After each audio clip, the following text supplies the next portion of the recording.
there was an article published in the Reader's Digest Almanac Yearbook 1984 and was reprinted in the Plain Truth magazine, which showed the increase of the major world religions from 1934 to 1984.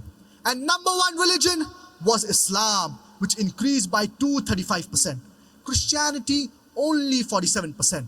Which war took place between 1934 to 1984, which forced millions of people to accept Islam? Which sword?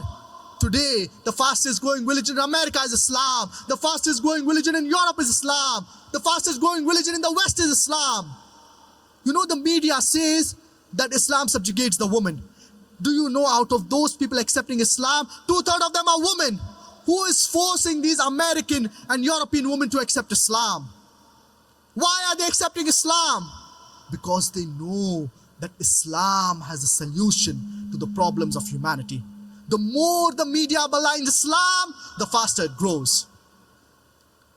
Dr. Adam Pearson said that people who worry that one day nuclear weaponry will fall in the hands of the Arabs, they fail to realize that the Islamic bomb, the bomb of the religion of peace, has already been dropped. It fell the day Prophet Muhammad, peace be upon him, was born.